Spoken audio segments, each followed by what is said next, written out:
네, 여러분 반갑습니다. 자, 지금부터 우리가 민사소송법 강의를 진행하도록 할 텐데요. 자, 먼저 우리는 소송이기 때문에 우리가 전체를 봐야 되겠죠. 그래서 이제 바로 첫 시간은 하고 2시간, 그러니까 1교시, 2교시는 민사소송의 절차 개관을 해보도록 하겠습니다. 전체를 좀 우리가 알고 나가야 되잖아요. 그죠? 자, 여러분 우리가 여행을 떠날 때도 그죠? 여행을 떠날 때도 여행을 떠나기 전에 어디를 가서 어디를 보고 어디를 들르고 본다 뭐 이런 걸 하지 않습니까? 계획을 짜죠. 바로 그겁니다. 이게 절차법의 특징입니다.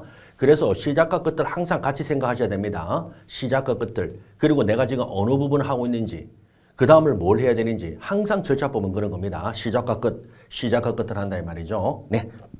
자, 그럼 바로 들어가겠습니다.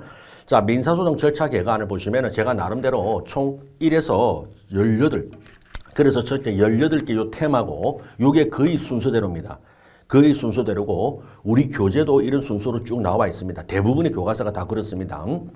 자, 그래서 이제 첫 번째는 이제 아무래도 소의 제기거든요. 이걸 우리가 처분권조라고 그럽니다. 248조. 네. 소는 법원에 소장을 제출함으로 제기한다. 이게 바로 스타트입니다. 바로 소, 1심의 소송의 절차 맨 먼저. 그래서 소라는 건 뭐냐면 법원에 대한 판결을 신청하는 걸 소라 그래요. 법원에 판결을 신청하는 걸 소다. 자, 그러면 여러분 우리가 1차 할 때는 이제 민법을 하시지 않습니까? 객관식 민법. 그런데 이제 2차 민사소송권 여러분. 자, 민사소송이라는 거는 사적, 한마디로 사법상 법률관계, 사인 간의 법률관계 그 분쟁이 발생하죠. 그럴 때 법원을 통해서 자신의 권리를 보호받는 절차 이게 바로 민사소송입니다. 그래서 여러분 우리가 민법에는 법률행위라고 그러잖아요. 그런데 민사소송에서는 소송행위라고 그래요. 그래서 말이 조금 비슷하지만 좀 내용이 조금 다릅니다. 왜 그럴까? 법원이 개입하죠. 자, 그래서 여러분 이렇게 항상 이제부터 민사소송은 요겁니다. 요거 법원이죠. 그래서 요게 당사자 원피고다 이 말이죠. 원고피고라 그래요. 원고는 분쟁 해결을 요구하는 자를 원고라 그러고 그 상대방을 피고라 그래요. 피고. 그러면 이렇게 원피고를 당사자라 그러고 이제 법원입니다. 법원. 앞으로 이 그림을 10,000번을 그립니다. 10,000번. 자, 그래서 무슨 말이냐면 법률행위는 두 사람 간에만 문제가 되는 거죠. 법률행위. 이게 법률행위죠. 그런데 소송행위는 뭡니까? 그렇죠. 법원이 개입되는 거죠. 법원이 개입된다. 바로 빨간 게 소송행위입니다. 그래서 법원은요, 소송행위는 항상 법원에 대하여 이렇습니다. 법원에 대하여. 자, 이제 미리 말씀드리면 소를 제기하는 것도 법원이고, 소를 취하는 때도 법원에 대하여, 청구를 포기하는 것도 법원에 대하여. 됐죠? 항상 우리가 소송행위는요, 법원에 대하여. 물론, 소송행위지만 당사자 간에 이루어지는 것도 있습니다. 자, 그거는 이제 우리가 별도로 또 다뤄요. 자, 기본적으로 법원. 그러니까 법원이 개입된다는 거죠. 삼각형. 이게 바로 소송법률관계, 소송행위고. 그 다음에 두 사람 간의 문제는 우리가 민법의 법률행위. 자, 그래서 법률행위와 소송행위. 이렇게 보시면 됩니다. 자, 그러면 이제 소를 제기하잖아요. 소장을 제출하죠. 자, 그러면 이제 민사소송은 결국에는 뭐냐면 소장에 뭘 적느냐면은요. 누가 누구에 대하여 누가 누구에게 무엇을 구하는가를 명확히 기재한다. 이게 소장의 기재입니다. 됐죠? 이게 249조입니다.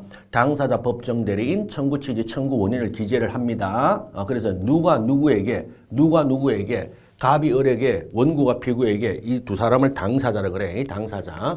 그래서 당사자와 법원 요렇게 이 두 개를 우리가 소송의 주체라 그래요. 소송의 주체. 소송 법률 관계를 그렇죠. 형성해 나가는 주체다 이 말이죠. 법원과 당사자가. 그래서 이제 소장에는요. 누가 누구에게 원고가 피고에게 당사자가 원고 피고 청구 취지 청구 원인이라고 이제 뒤에 나옵니다. 계속 앞으로 나와요. 이런 말이. 자, 그걸 적는다는 거죠. 그러니까 누가 누구에게 무엇을 구하는가를 명확히 기재한다. 어디에? 소장에 이 말입니다. 자, 그러면 이제 들어가면 절차 2번 두 번째 재판장의 소장 심사가 나오는데 재판장의 소장 심사는 뭐냐? 소장을 살펴봐야 되잖아요. 그죠? 우리 이제 일반적으로 말하면 서류 심사 우리가 취업 같은 거 할 때 그죠? 예, 이력서라든가 자기소개서를 제출하죠. 서류 심사, 소장 심사. 그래서 법원은요, 이렇게 크게 총 3단계를 거칩니다. 법원에 우리가 자기가 원하는 바, 청구 인용이라 그래. 승소 판결을 받으려면 첫 번째, 소장 심사. 두 번째가 이제 그 다음에 나올 것입니다. 요건 심사. 세 번째가 뭐냐면 이제 본안 심사라 그래. 본안 심사. 그러니까 소장 심사는 서류 심사입니다. 그래서 이제 소장 심사의 대상, 소장의 필수적 기일사항, 당사자 그리고 법정 대리, 만약에 미성년자라든가 제한 능력자가 소를 제기하게 되면 법정 대리가 있어야 되죠. 그래서 당사자, 법정 대리, 그리고 뭐다 청구 취지, 청구 원인이라 그래요. 청구 취지, 청구 원인 우리가 소송물이라 그래요. 법원의 심판의 대상, 심판의 대상. 자, 그렇게 이제 하고 인지, 인지. 여러분 공지 없습니다. 사법 수수료가 인지예요. 재판 수수료 인지. 자, 그러면 소장이 적식할 때 적식, 부적식이 나오는데 방식에 적합하다가 적식, 방식에 적합하지 않죠. 한마디로 방식을 메꾸지 제대로 못 썼다는 거지. 자, 그러면 보증명령이 떨어집니다. 그리고 보증명령은 불복을 못 해요. 자, 그리고 이제 보증명령을 불이행하죠. 그러면은 이제 재판장님이 소장각하 명령이라는 걸 내립니다. 소장각하 명령, 뭐다? 서류를 집어치운다 이 말이죠. 아예 보지도 않습니다. 갖다 버립니다. 소장각하 명령. 거기에는 즉시 항고 이제 불복이 가능하다. 이런 것도 하나씩 하고요. 자, 그 다음에 3, 4가 중요합니다. 자, 소장 부본이라는 게 이제 송달이 되는데 이게 무슨 말이냐. 지금 현행 우리 민사소송 절차는 이렇습니다. 소를 제기하잖아요. 소제기, 소장을 제출해서 소를 제기합니다. 소장 제출로 소를 제기하거든요. 자, 그러면 이 소장을요, 피고에게 보내줍니다. 이걸 소장 부본 송달이라 그래. 소장 부본. 부본은 딴 게 아니라 카피를 말합니다. 복사본. 소장 부본을 피고에게 송달하죠. 자, 이게 바로 소장 부본을 송달받은 피고는 바로 뒤에 나오겠습니다. 30일 내에 반드시 30일이야. 답변서 제출 의무가 있습니다. 그러면 피고는요, 소장 부본을 송달받고 30일 내에 답변서를 제출해야 됩니다. 그래서 만약에 답변서 제출하지 않으면은 바로 무변론, 변론을 열지 않고 원고 승소 판결을 내릴 수도 있습니다. 그래서 이게 소송을 신속하게 하자는 거죠. 30일 내에 답변서 제출 의무가 있다 이 말이죠. 의무입니다. 의무. 자, 그러면 만약에 30일에 답변서 제출하지 않았다는 걸 뭘로 보냐면요. 이걸 자백 항고로 본다는 거야. 자백이란 말은 상대방의 주장을 다투지 않는다. 그러면 상대방 주장을 다투지 않으면 굳이 재판할 필요가 있습니까? 재판할 필요가 없는 겁니다. 그래서 뭐다? 다투지 않네 하고 자백한 걸로 보고 자백 간주, 무변론, 변론을 열지 않고 원고 승소 판결을 때릴 수가 있습니다. 그 내용들이 이제 256, 257조의 두 조문에 적혀 있는 거예요. 지금 이 말입니다. 아시겠죠? 그러면 소장 부분 송달할 때 이런 내용도 바로 거기에다가 알려줍니다. 법원이 고지해 줍니다. 바로 그 말이야. 제출 의무. 야, 30일 내에 답변서 피고 제출하지 않지? 그러면은 패소 판결 나간다. 네가 다투고 싶으면 빨리 30일 내에 답변서를 제출해라. 바로 이 말입니다. 됐죠? 그 내용이 들어있고요. 자, 그 다음에 더 중요한 거는 자, 요겁니다. 소장을 제출할 때는요. 시효가 중단됩니다. 요 권리, 시효 중단. 자, 시효가 중단돼요. 소장 제출 시. 요거 우리가 민법에도 했죠. 민법 종지, 재판상 청구 이거예요. 재판상 청구, 소제기, 재판상 청구, 시효 중단. 그런데 소장 부분이 송달되면 뭐가 하면은 소송 계속이 발생한다. 이런 말을 합니다. 소송 계속이야. 소송 계속이란 말, 이 계속은 컨티뉴가 아닙니다. 한마디로 뭐다? 그렇죠. 펜딩이야. 펜딩, 계류. 판결하기에 적합한 상태를 소송 계속이라고 합니다. 판결하기에 적합한 상태. 자, 드디어 피고에게 소장 부분이 송달되면은 이제 법원과 당사자의 산면관계가 성립되었죠. 소송 법률관계가 성립되고 이제 법원은 판결할 수 있습니다. 요 판결에는 세 가지죠. 소각하 판결, 청구 인용 판결, 그리고 청구 기각 판결. 요 세 가지 중에 한 개를 할 수 있다 이 말입니다. 자, 그게 바로 소송 계속 굉장히 중요한 내용이에요. 자, 그럼 소송 계속의 효과하면 바로 여기서 가장 중요한 게 바로 드디어 259조 중복소송 금지라는 게 나옵니다. 중복소송 금지. 우리 법에는 이제 중복된 소제기 금지, 막 그런데 중복소송 금지, 중복소송 금지. 자, 여러분 이거는 뭐 당연하죠. 자, 이제 소송 계속이 열리면은 다시는 뭐다? 똑같은 소송을 다시 할 수 있다 없다? 없어요. 불필요하잖아요.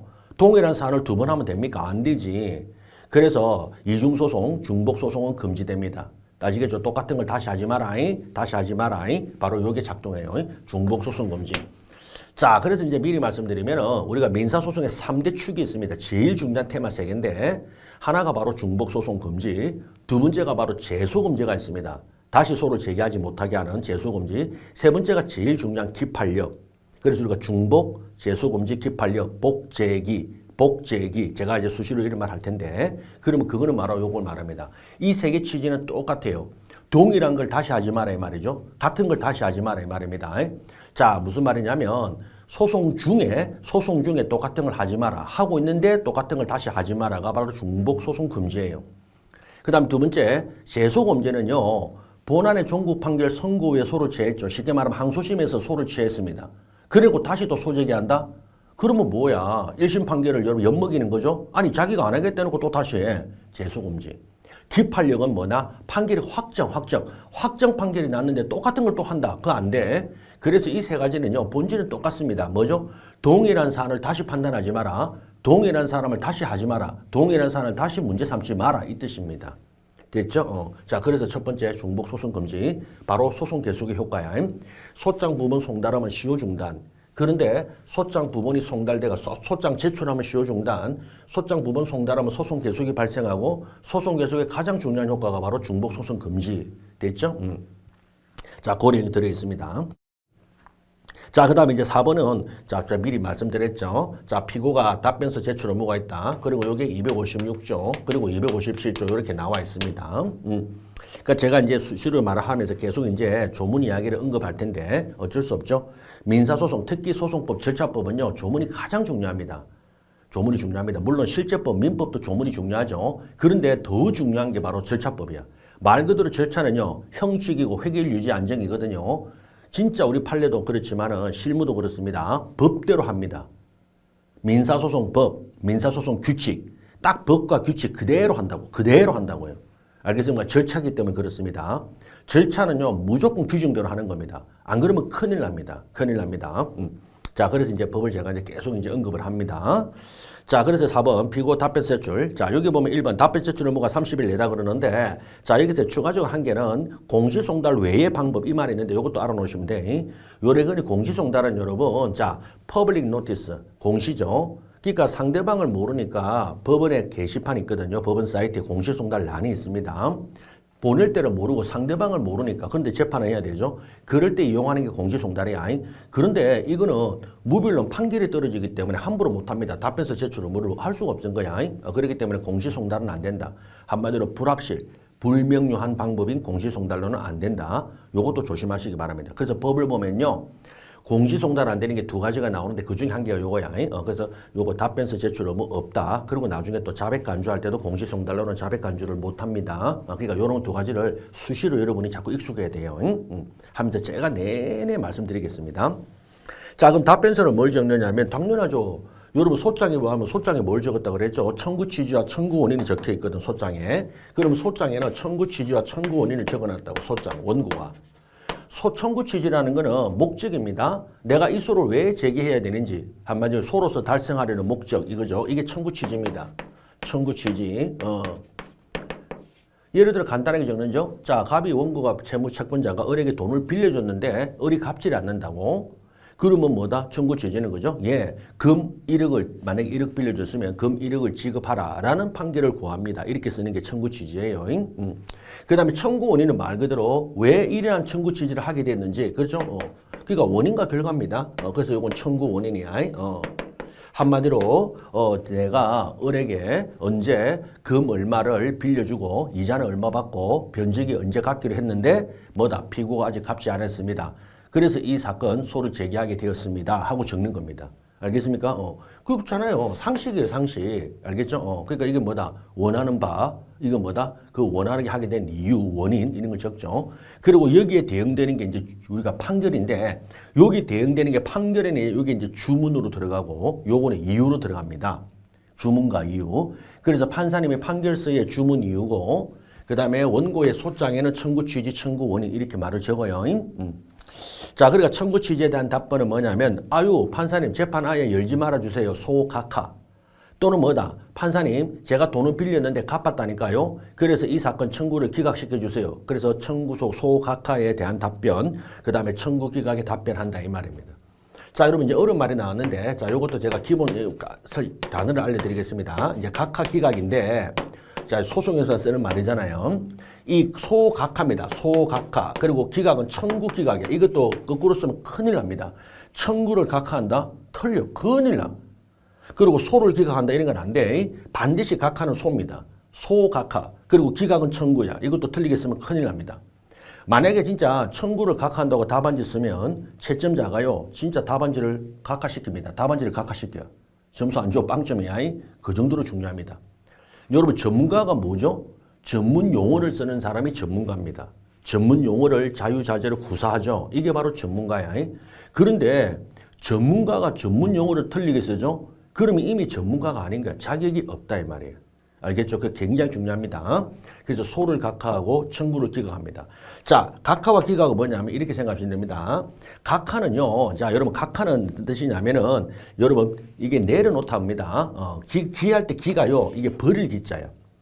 그리고 이게 각은요, 이제 뭐 이렇게 내려놓는다. 그러니까 이 각은 이제 뭐 비슷한 단어입니다. 각하나 기각이나. 각하나 기각이나 다 비슷한데, 어째 보면은, 각하 같은 경우는 이제 좀 물리치다? 그렇죠. 물리치다가 보면 좋겠네. 물리치다.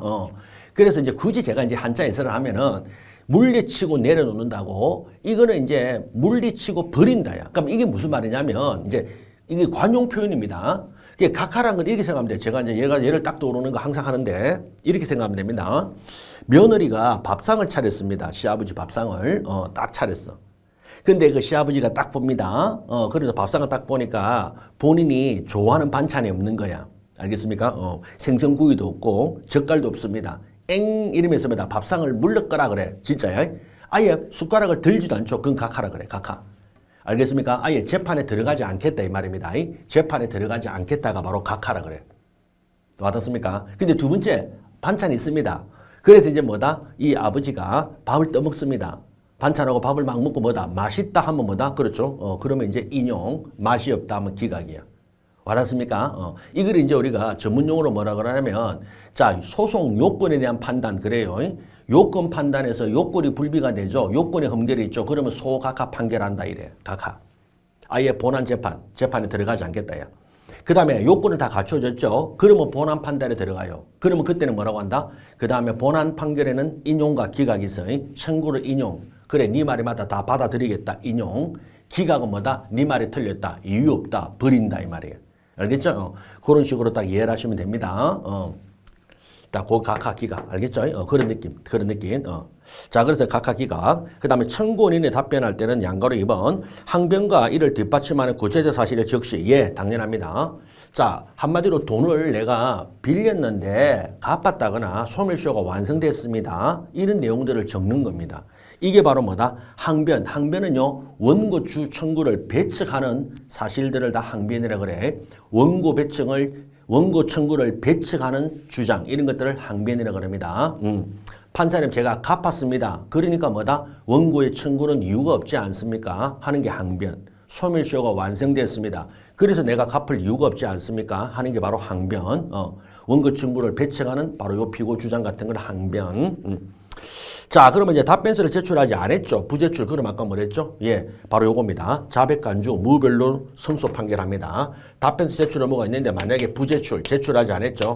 그럼 부제출 시 어떻게 된다? 그렇습니다. 우리 법이에요. 257조. 요것도 조심해야 돼. 변론은 열지 않고, 이게 무변론이죠. 변론을 열지 않고 원고 승소 판결을 할 수 있습니다. 변론을 열지 않고, 이게 굉장한 거야. 승소 판결. 근데 중요한 건 해야가 아닙니다. 할 수 있다. 할 수 있답니다. 그러니까 판사님은 뭐죠? 그렇죠. 재판장은 답변서 제출 않더라도 변론을 열 수도 있어요. 한번 들어보자. 기회를 한번 주는 거야. 근데 한번 생각해 보세요. 30일 내에 답변서를 제출하지 않은 거는 무슨 말이냐면 사실은 자백 간주로 본다는 거야. 자백 항구로 본다 이 말이에요. 다투지 않는다. 자백이라는 게 다투지 않는다야. 다투지 않는다. 그러면 여러분 생각해봐. 다투지 않으니까 답변서를 제출 안 한 사람은, 그죠? 이거는 뭐다? 원고를 승소시켜도 되겠죠? 그래서 만드는 조문이야. 그런데 판사님이 또 꼼꼼해가 까칠한 분이야. 그래도 말을 한번 들어보고 싶어. 혹시 나올지 모르잖아? 답변서를 제출 안 했지만은. 그렇죠? 우리도 그렇지 않습니까? 참석할 겁니까? 안 할 겁니까? 이러고 하는데 말이 없어. 참석하겠다는 말이 없죠? 그렇지만은 뭐다? 당일날 올 수도 있는 겁니다. 당일날 올 수도 있죠? 예. 자기가 참석 의사를 밝히지 않았지만은 당일날 나올 수도 있는 거예요. 그런데 대부분은 참석 의사를 밝히지 않으면 당일날 안 나오겠지. 그러나 나올 수도 있다는 거야. 알겠죠? 예. 그래서 할 수 있다. 그래서 무변론 판결을 할 수 있습니다. 이게 굉장히 중요해요. 이게 257조. 됐죠? 소송의 신속을 위해서고 당연합니다. 자, 그리고 이제 5번을 보시면은요, 임의적 변론절 준비 절차인데, 이거는 그렇게 중요한 건 아니에요, 이건 주로. 임의적 변론 딱 와닿죠?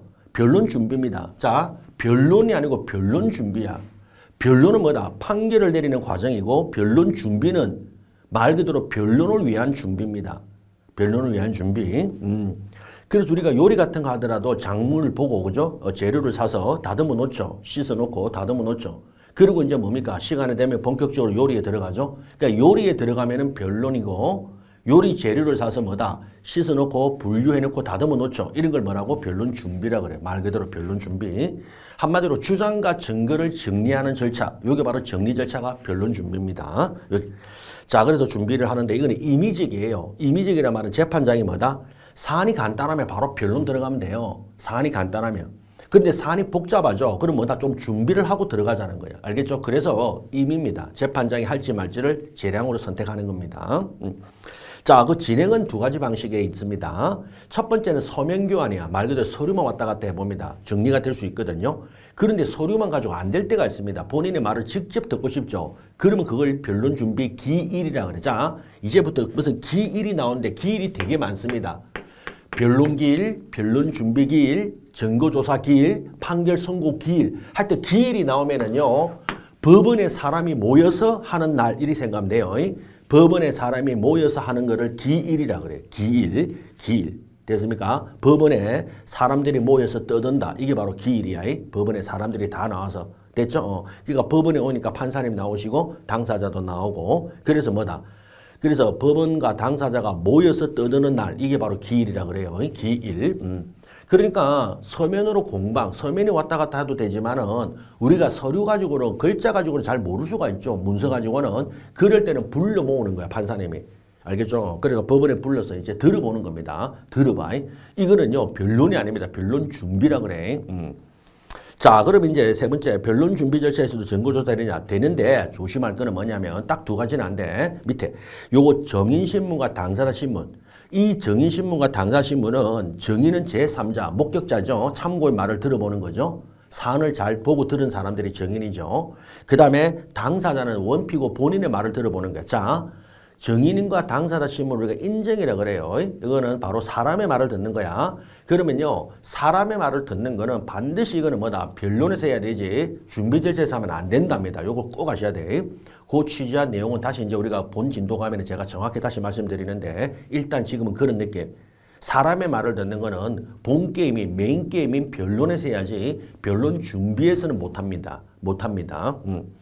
자, 그 다음에 마지막 변론 준비 절차를 이제 종결 끝내야 되겠죠. 자, 끝내고 나면서 이제 기본적으로 이제 본격적으로 변론에 들어간다. 요래 보시면 돼요. 자, 그 다음에 이제 넘기시면은, 자, 변론기일을 지정하게 되죠. 자, 6번입니다. 자, 이게 원칙적 변론기일 지정이라는 말은 뭐냐면 간단한 사건이기 때문에 그렇다는 거죠. 자, 원칙적 바로 변론기일 지정. 그래서 답변서 제출 후 최단 기간 내에 바로 변론기일을 지정합니다. 자, 그런데 변론 준비 절차를 거치면은 2번 재판장은 변론 준비 절차가 끝난 경우에도 바로 변론기일을 지정하죠. 그러니까 소장 부분 송달하고 맞죠? 그러면 답변서를 제출해봤죠. 그러면 답변서 제출해가 사안이 간단하면 바로 변론기일 열어서 재판 들어가면 되고 사안이 복잡하죠. 그렇다면 뭐다? 변론 준비를 임의적으로 열어서 변론 준비 절차가 방금 끝났죠. 그러면 이제 본격적으로 변론에 들어간다 이 말입니다. 됐죠? 자, 그 다음에 7, 8번이 이제 우리 가장 중요한 테마들인데 요건심리, 본안심리 이런 말이 나오죠. 요건심리, 본안심리. 자, 우리가 소송 같은 걸 진행할 때 제가 아까 잠깐 말씀드렸죠. 처음에 바로 뭐냐면 바로 소장심사입니다. 바로 재판장의 소장심사. 재판장의 소장심사. 한마디로 소장이 제대로 적식, 제대로 적혀 있는가, 그리고 인지가 붙었는가 이겁니다. 소장의 적식은 아까 뭐랬죠? 당사자 법정 대리인, 청구 취지 청구 원인을 적는 거야. 그리고 인지, 돈입니다, 돈. 요게 바로 소장의 적식이야. 알겠죠? 그 다음에 두 번째 이게 통과됐죠? 서류심사 통과. 그러면 두 번째가 바로 뭐다? 요겁니다. 소송 요건 심사라 그래. 소송 요건 판단. 소송 요건, 요거를 판단합니다. 요거 소송 요건 판단. 소송 요건을 다른 말로 소의 적법 요건이라고 해요. 소의 적법 요건, 소의 적법 요건 다 같은 말입니다. 소의 적법 요건, 소송 요건. 그런데 조심할 건 소제기의 적법 요건 아니야. 소제기가 아닙니다. 소입니다. 소와 소제기는 달라. 소제기는요. 소송을 처음 시작하는 스타트가 소의 제기야. 아까 소장을 제출하는 거. 소는요. 전체입니다. 알겠죠? 소송 절차의 전체가 소야, 소. 알겠죠? 그렇기 때문에 소의 적법 요건, 넉자로 소송 요건. 됐죠? 그러면 소송 요건에서는요. 자, 여기도 보면 뭐가 있냐. 소송 요건에 대한 판단이 여기 나오겠지만 법원에 대한 것, 당사자 소송물 그렇습니다. 이 소라는 게 뭘로 이루어지느냐면요. 법원과 그 다음에 플러스 당사자 그리고 이제 플러스 소송물 이렇게 말을 합니다. 소송물은요. 같은 말로 청구를 하게 돼요. 청구. 그래서 우리가 법당물 제가 이제 하다가 법당물 하면 이렇게 보면 돼. 그리고 법원과 당사자가 이제 소송의 주체를 했죠. 아까 소송의 주체. 그렇죠. 아까 제가 말씀드렸잖아. 그죠? 누가 누구에게 어떤 내용에 대해서 판단을 구하는가. 그게 소라 했죠. 이겁니다. 이거. 법원에서 해야 되죠. 민사소송이니까. 그 다음에 당사자 원피고 그 다음에 소송물이 바로 심판의 대상. 청구 바로 심판의 대상이죠. 요 세 개로 소는 이루어져 있습니다. 그러니까 법원에 대한 요건 그게 바로 우리가 이제 다음 봉진도 들어가면 처음에 앞에 나와요. 법원에 대한 거. 그래서 여기 보면 재판권, 관할권 이런 말을 쓰죠. 여기서 이제 가장 중요한 거는 바로 그겁니다. 여기 보면 재판권, 관할권에서 관할을 공부를 하게 돼요. 관할.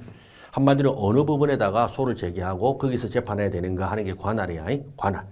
그 다음에 당사자인데 이 당사자는 뭐 실제 특징이지만 중요한 거 바로 2번 당사자 능력과 적격. 이것도 이제 당사자 파트에 들어가는데 이 두 개 중 어느 게 중요하냐면 이게 훨씬 더 중요합니다. 당사자 파트에 여러 가지가 나와요. 당사자 확정, 당사자 능력, 그 다음에 적격, 소송 능력, 변론 능력. 됐죠? 요런 게 쭉쭉쭉 이제 우리 교과서대 순서대로 딱딱 나옵니다. 자, 그런 걸 이제 살펴보고. 자, 그런 것들 다 갖춰야만이 뭐다? 소송 요건이 갖춰졌다. 이 말입니다. 그 다음에 소송물에 대한 거는 요게 이제 요거죠. 요 파트. 요거보다 또 요게 또 더 중요하죠. 요렇게 나옵니다. 요렇게. 아시겠죠? 그러니까 요게 이제 한 개다. 그러면 요거는 두 개, 요거는 네 개, 뭐 다섯 개. 됐죠? 뭐 쫙 있습니다. 소송물에 대한 테마는. 자, 그래서 이제 권리보호 자격, 권리보호 이익 이런 말이 나와. 그래서 여기서는 그냥 많이 공부를 한다. 그리고 뭐다? 뭐 이것들은 무조건 시험 나온다 보면 돼요. 시험에 언제든지 나온다 보면 됩니다. 그래서 어느 부분에서 누구를 상대로 어떤 내용의 소송이 이루어지느냐 이 말이죠. 어느 부분에서 누구를 상대로 어떤 내용의 소송이 이루어지느냐 이거 아니겠습니까? 그리고 어떤 내용은 뭐다? 아까 청구 취지 소장에 적어놨죠. 자, 그리고 요거 당사자는 뭐다? 원피고 누가 누구에게 그리고 법원은 당연히 있어야 되죠. 자, 우리는 소송을 하기 때문에 법원에 가서 합니다. 만약에 우리가 민법의 법률행위 같은 거는 부동산 매매다. 돈을 빌려주는 건 어디죠? 그렇죠. 뭐 길에서 해도 되고 스타벅스에서 해도 되죠. 그런데 소송행위는 어디서 한다? 반드시 법원에 가서 해야 돼요. 법원에 가서 해야 됩니다. 관할. 법원에서 한다. 자, 이제 두 번째가 요게 끝났으면 요게 다 갖춰졌죠. 근데 만약에 요 소송 요건이 만약에 흠결이죠. 소송 요건을 갖추지 못했죠. 이걸 흠결 빠뜨렸죠. 그걸 뭐라 그러냐면 소가 부적법 하다 그래요. 소가 부적법. 됐죠? 소가 부적법해요. 소가 부적법해. 그러면 법원에서 뭐다? 만약에 이걸 보증을 못 하잖아요. 제대로 고치지 못하죠. 그러면 이제 법원은 소각하 판결합니다. 요게 답이야. 소각하 판결. 제가 아까 말씀드렸죠. 소각하 판결. 흠결이면 소가 부적법, 소각하 판결. 그러니까 이런 말들이 계속 나와요. 자, 이런 것들을 요건을 갖추지 못하면 소가 부적법하고 그거를 흠결을 보증하지 못하면 바로잡지 못하면은 소각하 판결합니다. 소각하 판결. 됐죠? 이것도 조문에 나와 있고 당연합니다. 그런데 요건을 갖췄죠. 요건을 갖추면 이제 세 번째가 바로 뭐다? 요거 바로 8번 본안 심리에 들어가요. 본안 심리. 자, 요게 이제 본안 심리가 들어가는데 이게 바로 뭐다? 청구의 이유 구비성 판단 이런 말 해요. 청구의 이유 구비성 판단. 이유 구비. 됐죠? 청구의 이유 구비성 판단 이런 말 같은 말이에요. 이유 구비성. 어유가 아니고 이유 구비성. 됐죠? 이유 구비성 판단. 그래서 이유 구비성 판단에서 만약 갖추었죠. 그러면은 청구 인용, 갖추지 못하면 청구 기각 이 말입니다. 그래서 청구의 이유 구비성 판단. 그리고 요걸 이제 본안 심리 또는 본안 판결. 됐죠? 그래서 이거는 뭐다? 갖추었다 그러면 이유가 있다. 그렇죠? 이유가 있다. 이유가 없다. 무. 그러면 이유가 있으면 뭐죠? 청구를 인용한다. 청구 인용 판결. 그런데 만약에 청구가 이유 없죠? 네 말이 틀렸다 그러면 뭐다? 청구를 기각합니다. 청구 기각 판결. 됐죠? 인용 판결, 기각 판결. 됐나요? 요렇게 3단계 심사를 거칩니다. 재판장의 소장 심사, 소송 요건 판단, 그리고 본안 심리. 됐죠? 본안 판단, 본안 심리 또는 본안 판단. 그래서 여기서는 뭐 우리가 사실은 이쪽 파트는 시험이에요. 이건 재판장이 하는 거죠. 그래서 우리 시험은요, 여기에 다 몰려 있습니다. 소송 요건. 그래서 우리가 민사소송 어째 보면 소송 요건 법학이라 그래. 소송 요건 법학. 어째 보면, 이게 다 시험이지. 이거는 뭡니까? 이거는 판사님이야, 판사님. 판사님이 하는 거야. 수험생이 하는 게 아니고, 그죠? 이런 게 다 갖춰졌다. 내용을 들어보고, 네 말이 맞네. 그러니까 이제 요거 본안 판단에 들어가면 이제 여러분이 바로 뭐죠? 네. 우리 저기 민법이나 실제법이 이제 작동하는 거죠. 자, 그러면 요런 거 다 갖추었죠? 그러면 원고가 돈을 빌려줬어. 변제기 도래했다. 또는 뭐다? 갚았다. 변제 사실 인정되느냐? 변제, 채권 소멸. 맞죠? 변제. 만약에 소멸시효, 민법 종식 소멸시효가 완성됐는데 10년 지났냐? 그러면 이제 원고는 뭐라 그래? 아닙니다, 판사님. 제가 시효를 중단시켰거든요. 예. 가압류 가처분. 그렇죠. 아니면 채무자가 승인. 자, 이런 게 되죠. 그러면 이거를 원고의 재항변이라 그래. 자, 피고는요, 소멸시효 완성에 항변을 하면 원고는 또 맞받아쳐야 되겠죠. 그래? 소멸시효 완성됐다고? 야, 내가 중단을 시켰잖아. 그러면 소멸시효 완성이 되는 걸 뭐다? 소멸시효를 중단시켰다는 걸 뭐다? 이제는 원고가, 채권자 원고가 뭐죠? 그렇지. 돈을 받기 위한 원고가 또 재항변을 제출해서 판단을 받는 거예요. 그러면 만약에 중단 사실 인정되죠? 우리 중단 소재기, 그죠? 제 청구, 우리 했잖아요. 그죠? 청구, 뭐 소재기 재판상 청구라든가 아니면은 일반적인 청구, 그 다음에 가압류, 압류, 가처분, 그리고 이제 승인, 이런 게 이제 만약에 받아들여지죠. 법원에서 인정이 되면 뭐다? 수요 중단됐네, 이래 한다, 이 말이에요. 아시겠습니까? 바로 그런 내용들이. 그 왔다 갔다 하는 거죠. 자, 요겁니다. 자, 그래서 그 밑에 보면 본안 심리 들어가면 이제 여기서 이제 또 중요한 테마들이 이제 쫙 나옵니다. 중요한 테마가 바로 첫 번째 뭐가 나와 있죠? 처분권주의와 변론주의. 야, 요게 바로 여러분 당사자 사적 자치, 우리가 민사소송에서의 사적 자치, 요게 바로 처분권주의, 변론주의라 그래요. 처분권주의, 변론주의. 자, 이제 요 말들도 앞으로 10,000번 나옵니다. 우리 민사소송에서 가장 중요한 또 2대 테마가, 2대 축이 있어요. 2대 축. 2대 축이 뭐냐면 변론주의와 기판력이야. 변론주의와 기판력. 자, 그래서 이제 변론주의와 기판력이라는 게 이제 앞으로 이제 10,000번 나옵니다. 계속. 변론주의와 기판력. 그리고 이건 언제든지 시험에 나오죠. 자, 그래서 이제 처분권주의라는 건 뭐냐. 처분권주의와 변론주의라는 거는 제가 한번 잠깐만 간단하게 설명드리면은 여러분, 우리가 민사소송은 이제 사적자치잖아.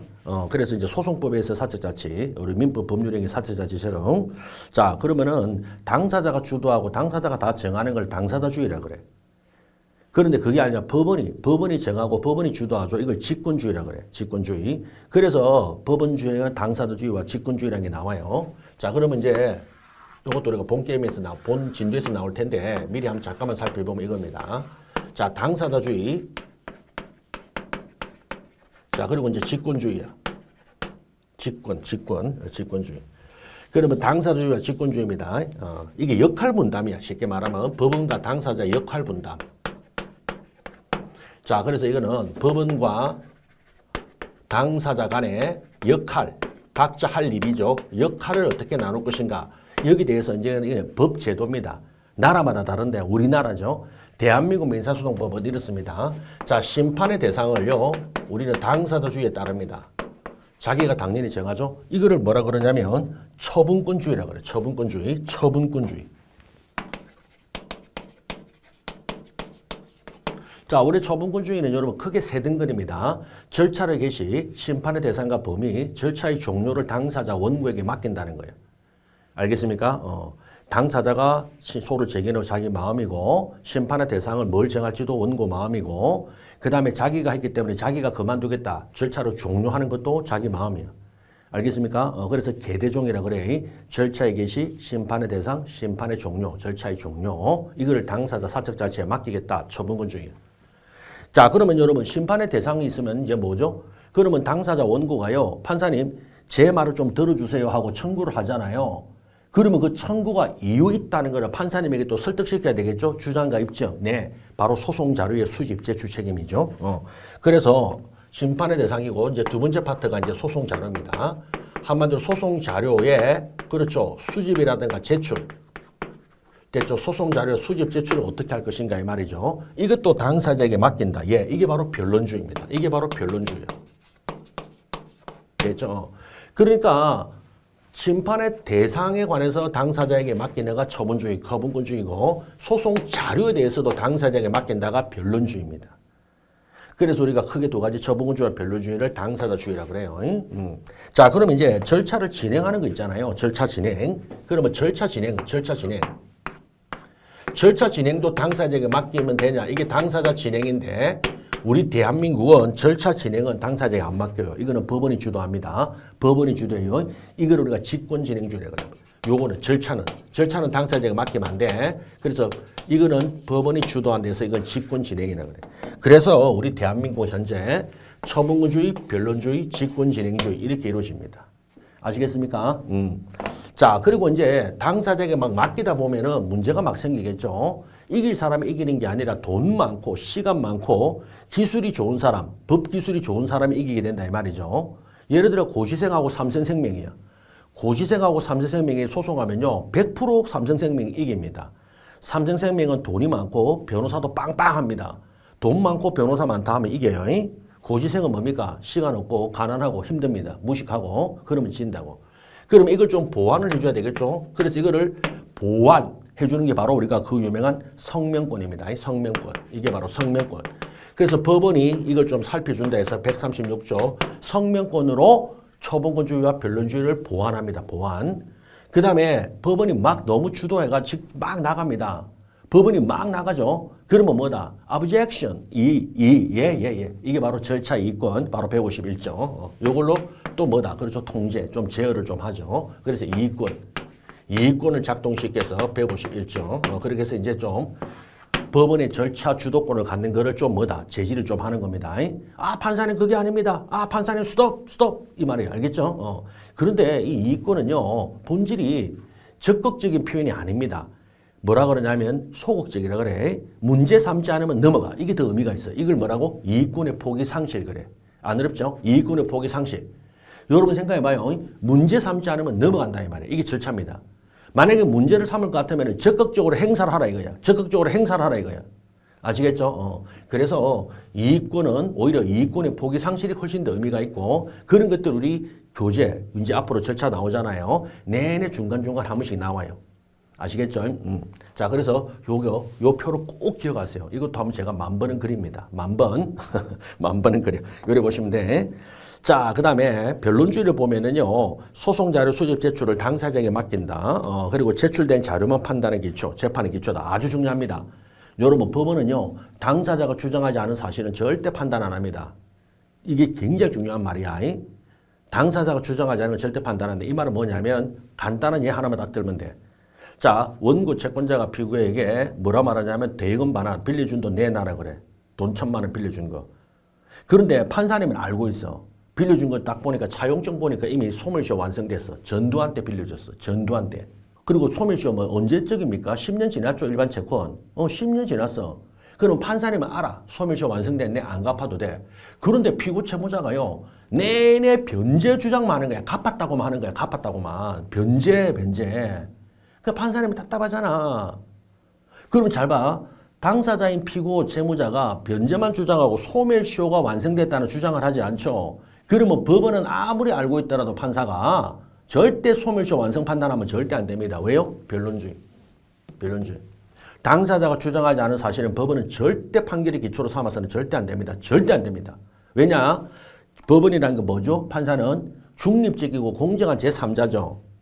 당사자들이 다 말을 하게 하고 들어보고 누구 말이 맞냐를 판단하지 판사님이 오버하면 안 된다고. 그렇게 만약에 하면 그건 변호사가 되는 거야. 판사 역할이 아니고 변호사. 아시겠죠? 한마디로 판사는 절대 변호사 역할을 하면 안 돼. 이게 변론주의예요. 진짜 그렇습니다. 진짜 그래요. 절대 하면 안 돼. 자, 그래서 그런 것들을 바로 요거 변론주의라 그래. 그리고 변론주의 3명제는 이게 이제 엄청나게 중요한데, 자, 밑에 보면 1. 사실의 주장 책임, 주요 사실의 주장 책임. 그 다음에 자백의 구속력. 그 다음에 원칙적으로 직권 증거 조사 금지. 여기서 이제 가장 중요한 거는 역시 맨 앞입니다. 사실의 주장 책임. 요게 바로 99%야. 나머지 자백의 구속력하고 그 다음에 직권 증거 조사 금지. 이거는요, 우리가 증거 파트에서 나와. 됐죠? 증거 파트에서. 그래, 요런 게 있구나. 요렇게 일단 알아놓으시면 돼. 사실의 주장 책임. 이때 사실은 우리가 주요 사실을 말해. 안 어려워. 주요 사실은 법률 효과를 발생시키는 사실을 말합니다.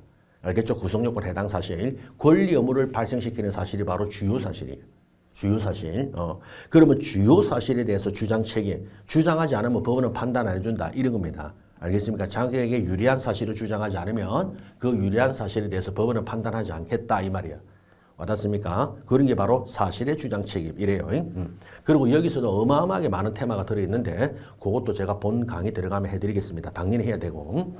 자, 그 다음에 이제 변론의 진행은 이제 구체적으로 뭘까 볼까요? 자, 본안의 신청, 주장, 그 다음에 상대방이 다투면은 증거 신청합니다. 자, 요거야. 다투지 않으면 자백이라 그래. 다투지 않으면 자백. 알겠습니까? 다투지 않으면 자백이야. 그러면 다투게 되면 이제 어떻게 된다? 증거를 신청, 증거조사 들어갑니다. 다투니까 증거조사하는 거죠. 다투지 않으면 자백이야. 그러면 자백은 자백한 내용대로 그대로 인정합니다. 예를 들어 가지고 진짜입니다. 자, 채권자가 돈을 빌려줬는데 피고가요. 소송 중에 얘 빌린 거 맞습니다. 빌린 거 맞대. 다투지 않고 빌린 게 맞다 그러면 빌려줬다는 사실은 원고 채권자는 입증할 필요가 없습니다. 자백의 구속력. 자백의 구속력. 이 말이야. 이게 민사입니다. 자, 그런데 형사는 달라. 잠깐 벗어나면 형사소송 있잖아요. 범인을 처벌하는 거, 범죄자, 죄진 사람을 처벌하는 거, 형벌을 부과하는 형사소송은 자백의 구속력이 아니야. 자백하면 보강법칙이 작동해. 자백은 사실만 가지고 절대 재판 못합니다. 알겠습니까? 별도의 독립된 증거 능력 있는 증거, 보강 증거를 가지고 있어야만이 유죄 판결하고 자백만 있고 다른 보강 증거 없으면 절대 유죄 판결 못합니다. 헌법에 돼 있고 형사소송법에 규정되어 있습니다. 헌법 형사소송법. 됐죠? 그러나 민사는 안 그래. 민사는 돈 문제야. 돈 문제야. 아니 여러분 빌린 사람이 얘 빌렸다 인정하면 빌린 거야. 이때 판사님이 아니 원피고 정신 차려. 내가 봐도 니 빌린 것 같지 않은데 니 돈 많잖아. 이런 말 하면 절대 안 돼요. 아시겠죠? 예. 이겁니다. 그리고 여러분 원고가 채무자가 갚았다 그러니까 변제 갚았다 그러는데 원고 채권자가 예 갚은 거 맞습니다. 제가 받았습니다. 그럼 받은 거야. 뭘 다투어. 뭘 증거조사를 합니까? 이걸 자백의 구속력이라 그래. 자, 그 다음에 다투야만의 증거조사 들어가죠. 자, 그래서 변론의 진행 내용을 잠깐 보면 양가로 1번 본안의 신청. 본안의 신청이라는 말은 이제 소송에 들어가면 여러분 법정 가면 이렇게 합니다. 맨 먼저 하는 게 스타트가 바로 이겁니다. 재판장에 판사님 들어오죠? 앉죠? 그러면 사건 번호 부릅니다. 이 호명이라 그래. 당사자와 사건 번호를 불러요. 얼굴도 마주치고. 알겠죠? 그래서 성명 주민번호하고 확인. 그리고 사건 번호 2023 가합 무슨 몇 번 사건 몇 호 사건 이래 합니다. 그러면 맨 먼저 하는 게 원고가 일어나서 하는 말이에요. 이제 원고 본인이 하거나 또는 변호사가 일어나서 뭐다? 그렇죠. 아까 청구 취지 있죠. 청구 취지를 그대로 진술합니다. 알겠죠? 청구 취지. 이게 바로 본안의 신청이야. 예. 청구 취지대로 판결을 해달라고 하는 게 본안의 신청. 됐죠? 그러면 피고는 이제 바로 일어납니다. 그 다음에. 일어나서 뭐 한다? 판사님 이 재판 할 필요 없습니다. 소각하 또는 청구 기각 해주세요 하고 각각 한마디씩 하고 앉는단 말이에요. 알겠죠? 이렇게 진행을 해요. 자, 그리고 이제 두 번째가 공격 방어 방법인데, 자, 여러분 공격 전쟁입니다. 예, 여러분 소송은 전쟁이야. 실제 우리가 전쟁 있잖아요. 1차 대전 같이 실제 전쟁은 총칼로 하죠. 총칼로 합니다. 피가 나고. 근데 우리가 소송도 전쟁인데 뭘다? 두 가지. 말과 종이로, 말과 서류로. 알겠죠? 말하고 서류로 하는 전쟁이야. 똑같습니다. 그리고 전쟁하고 똑같아요. 패소되면 죽습니다. 돈 다 털리고. 알겠죠? 그래서 우리가 소송하고 전쟁하고 시험은요, 무조건 이기고 봐야 돼. 소송과 전쟁하고 시험은 무조건 이겨야 됩니다. 무조건 승리해야 돼. 됐죠? 딱 그래. 그래서 말도 이렇게 살벌합니다. 공격 방어 방법이래요. 자, 공격 방어 방법은 원피고 간에 있죠? 주장과 증거를 제출하는 것을 공격 방어 방법이라고 그래요. 알겠죠? 주장을 하고 상대방의 다툼은 증거 내는 거죠. 그리고 증거조사에서 받아들여진다 이 말이죠. 원고가 제출하는 걸 공격 방법, 피고가 제출하는 걸 방어 방법이라 그래요. 됐죠? 그래 합쳐서 우리가 공격 방어 방법, 공방 이런 말을 씁니다.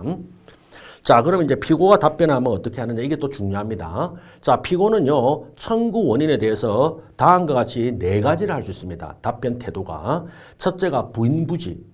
두 번째가 자백 침묵이야. 자, 이것도 굉장히 중요한 테마입니다. 부인 부지가 또 달라요. 부인은 뭐다? 그런 적 없다고. 부지는 모르겠다야. 그런데 부지는 나중에 보면요. 부인으로 있잖아요. 추정을 하게 됩니다. 추정을 하게 돼. 조문이야.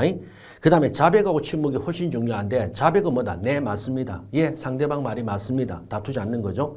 침묵은 말 안 하고 가만히 있죠. 그러면 침묵은 자백으로 간주합니다. 침묵은 자백으로 간주합니다. 됐죠? 그래서 결국에 남는 거는 자, 부지는 부인으로 추정하고 친목은 자백으로 간주해서 결국에는 뭐다? 부인과 자백. 이렇게 부인과 자백 크게 두 가지가 남는다 이 뜻입니다. 됐죠? 요것도 어마무시하게 중요해요. 뭐 시험에 수시로 나옵니다. 진짜 우리 기출을 보면 수시로 나와. 올해도 나올 것 같아요. 이번에도 나올 것 같아. 자, 그러면 이제 피고의 항변은 그 다음 뭐를 보느냐 하면은, 자, 항변에서 이제 바로 뭐가 나오냐면, 장멸저라 그래. 권리장애 사실의 항변, 권리저지 사실, 그리고 권리멸각 사실. 이렇게 세 가지 항변이거든요. 안 어려워. 권리장애는 뭐냐면, 103조 무효. 자, 드디어 실제법이 작동합니다. 판사님, 빌려줬다고요? 그거 103조 무효, 강행규정 위반해서 무효입니다. 이런 것들이 바로 뭐죠? 권리가 애초에 발생하지 못했다가 권리장애. 그 다음에 멸각은 뭐냐면 우리가 채권 소멸 파트에 나오는 거야. 판사님 갚았습니다. 소멸시효 완성됐다. 이런 것들이 있죠? 이런 것들이 전부 멸각이야. 발생한 권리가 사라졌다. 저지는 이제 여러분 동시행 항변, 유치권 항변 같은 거예요.